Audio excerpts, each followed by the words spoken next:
Quinnen Williams, no free advertising for the Jets on his social media page. And look, Peter King and I talked about this a few weeks ago because he's of a generation that just thinks this is all ridiculous and frivolous and superfluous. But this is how people send messages from the younger generation. Definitely. They use their social media. What was one of the big headlines last year? How Kyler Murray had taken all the Cardinals stuff off. Right. He wanted his contract, and he got it. Quinnen Williams wants his contract. Defensive tackle for ... No Jets to be seen. And we know he's locked in a battle with the Jets to try to get his contract. And, the point that's always resonated with me, you've got that cluster of guys around 22, 23 million. Jeffrey Simmons, 23.5. Right. Daron Payne, Dexter Lawrence, 22.5 million. And then you've got Aaron Donald at 31.6. Yeah. That's a big gap. Right. And I feel like he's Quinnen trying to Williams bridge that one there. Wants to get closer to Aaron Donald than the guys at the bottom. And otherwise, you do a deal. It's easy to do a deal. Yeah. If the Jets are refusing to give him the Daron Payne, Dexter Lawrence, Jeffrey Simmons deal, then it's on the Jets. Right. If he is aiming higher than that, then I can understand why they've yet to get it done. And look, this is all, we see the posturing. Lamar Jackson has to be traded by the Ravens, and he didn't mean it. So Quinnen Williams takes Jets off of his page. Does he really mean it? I don't know. I doubt it. I don't think so either. And what's he really going to do? He's under contract for this year. He's got a fifth-year option. He's going to sit out. As I said before, if you skip preseason games, first you get fined like $50,000 a day for missing training camp. And then if you skip preseason games, the fine is the amount of a regular season game check if you're on your fifth-year option. Right. So the system is rigged to get guys to show up, and I think he eventually will show up. It's just a matter of when. Yeah, semantics. I think one else. question off-season mandatory minicamp is either because the fine is lesser for that. It's like $100,000 if you skip the whole 3-day thing. But I think by training camp, they'll either get it worked out or he'll be there. He's going to be there. I'm with you there. You're right. They're hold in. Yeah, right. That's hold the in. new thing we've seen. That's the new thing we have seen. Yes, and again. I'm one that would sit here and tell you, I'm very hopeful this still gets done. This guy's too good of a football player. He's one of the best defensive tackles in football. We know their defense is real. Here they are on the cusp of, they think they're a Super Bowl team. We look at them on paper and go, they got a lot of things that are Super Bowl caliber. We know it's going to be tough. But to get there without him, I don't know if that's even possible. He's that good of a player right now. He is, among that group you talked about. Does he deserve Aaron Donald money? No, nobody does in my eyes. But does he deserve to be in the class of those other guys? Of course he does. And this is where, to me, it's like, it's interesting where like we talked about yesterday, Mike, the Aaron Rodgers situation. Now, this is where he could help. He takes a little money off of his salary, lightens the load for the Jets. It makes it a little easier for them to get this deal done. And it'd be another way for him to bridge the gap between himself and the Jets fans and, continue this love affair that we got going on in New York right now. And this is the other thing, too. I mean, the guys who have been there and been part of this team that's being built, there will be some potential resentment when you bring in new player. He just got here. Roll out the red carpet, give him all the money. What about us? We're the ones who have been here working. We provided the infrastructure. This guy's going to make the difference, but there's no difference to be made if we're not here doing what we've done. And Quinnen Williams has been a big part of it. He's due to make $9.6 million this year on that fifth-year option of his rookie contract. I think your instincts are right, though, like with the money. What? That I think he's probably looking somewhere to get closer to Aaron Donald, and they're going, wait, Jeffrey Simmons to this point has had a better career than you. He might not have had a better last year, right? Daron Payne, some of those guys, that's where the Jets are probably arguing if that is the case. How much is he trying to one-up Jeffrey Simmons? If it's by a wide margin, I could see the Jets digging their feet in, a little bit and going, we're not going to do that. Cap keeps going up, market keeps going up, and that's the thing. You try to get ahead of where you are right now. And as these guys go one after the other, the challenge is I want to get more than the last one. But when you've got this kind of a gap where you've got Aaron Donald in a class of his own with that $8 million between him and the rest, I just wonder where and that's a Williams' rare expectations are. And because he's not Aaron Donald. Right. But is he closer to Donald in his mind from a financial standpoint than what these other guys are making? We'll see. Here's Quinnen Williams from back in January talking about his contract. Everybody know I'm a team guy, man. Everybody know that I believe in team and want to push team first and different things like that. But I do want to get a contract done before the offseason program. I do want to feel like I deserve to get a contract done for the offseason program just because I did everything right on the field and everything right off the field.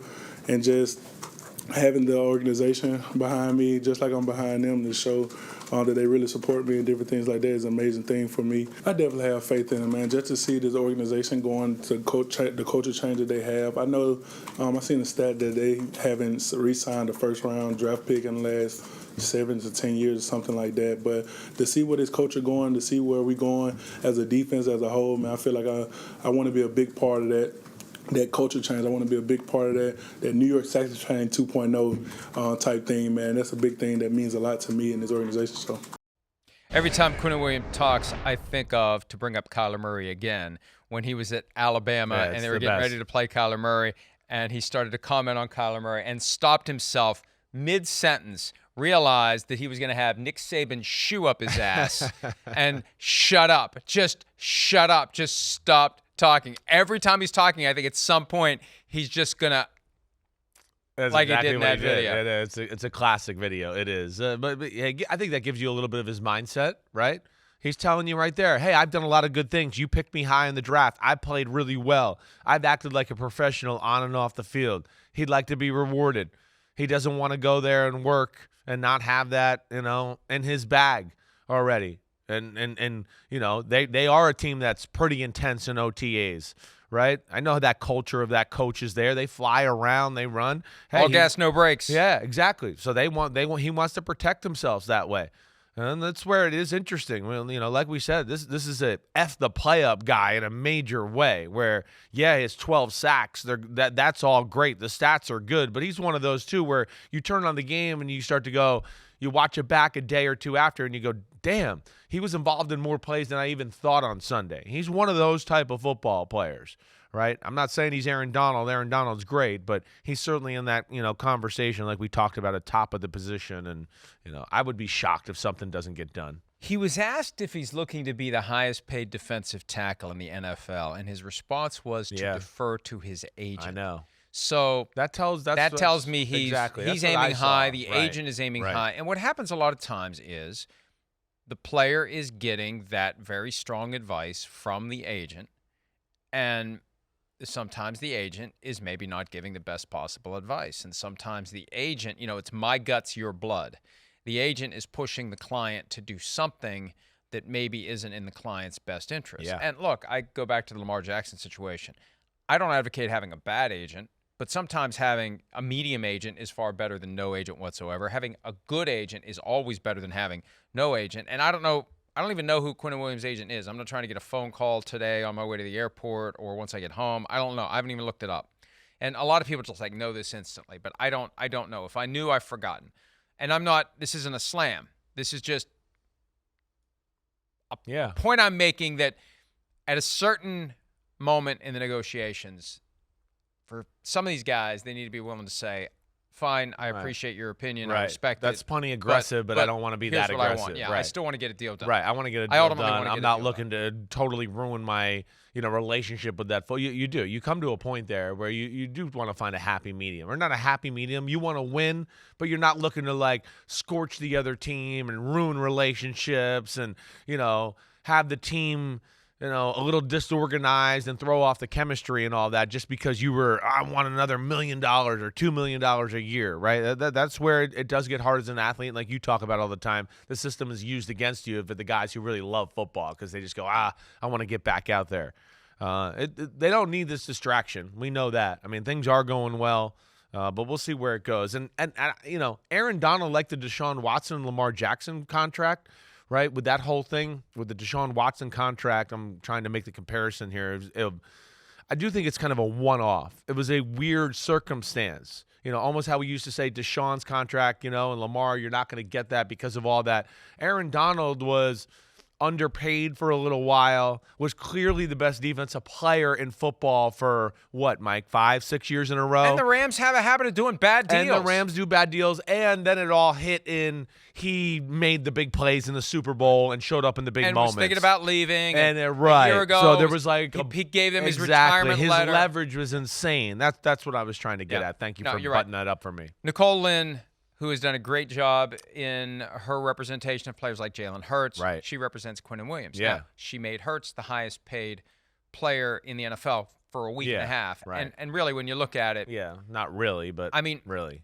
Lamar Jackson's going to make more in 5 years than Jalen Hurts is going to make in 6 years. Right. It gets to that whole Yeah. new money average thing. And I don't know if there's a way to structure a deal with Quinnen Williams where he has a new money average that is higher than Aaron Donald's. That would be if the goal is to be the highest paid player on paper by way of new money average. That's one way to do it. But you got to factor in the $9.6 million that he's due to make this year, and it gets a little complicated. But that may be what she's trying to do.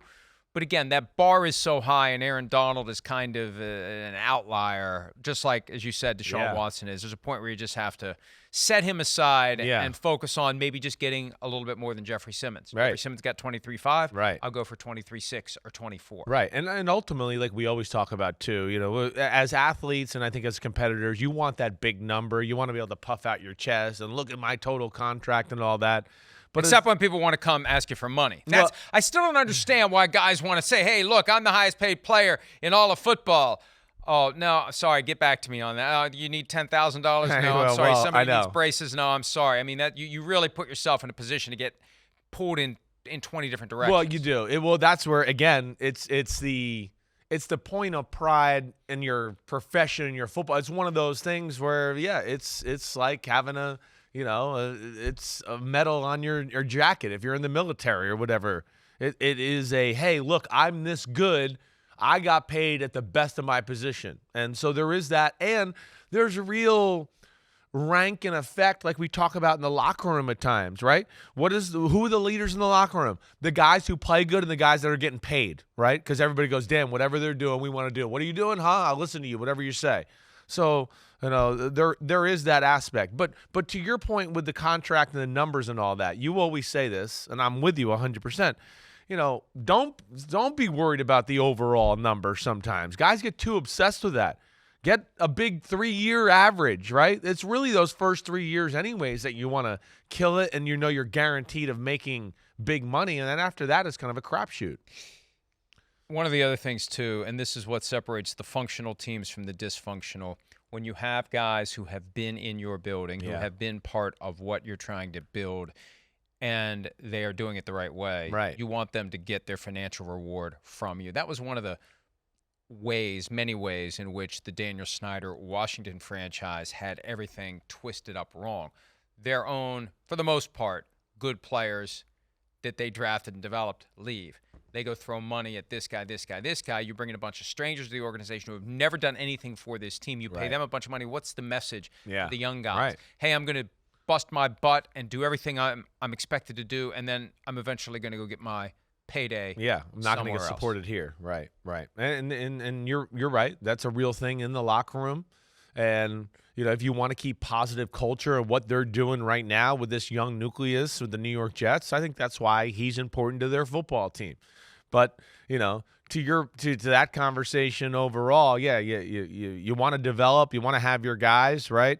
But Robert Saleh's, he saw the Legion of Boom and a little there. And if you hang on too long, it could be, man, we waited too long for the lifelong of this team. They're not there, the New York Jets, right now. They're super talented, and that's why I just think this gets done. And if the gap's not too huge, they'll throw an extra, few dollars his way and get it done.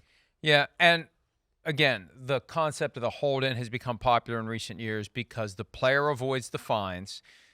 The player is in the building. Yeah. It just becomes awkward at some point if you don't get a deal done. Like with the Bears and Roquan Smith last year, there comes a time when a conversation needs to be had. Right. It's time to go play. Right. It's time to go do this for the contract you currently have. Yeah. That's the only thing you give up when you hold in. If you're the player, you avoid the fines. You're not putting yourself in harm's way while these negotiations continue.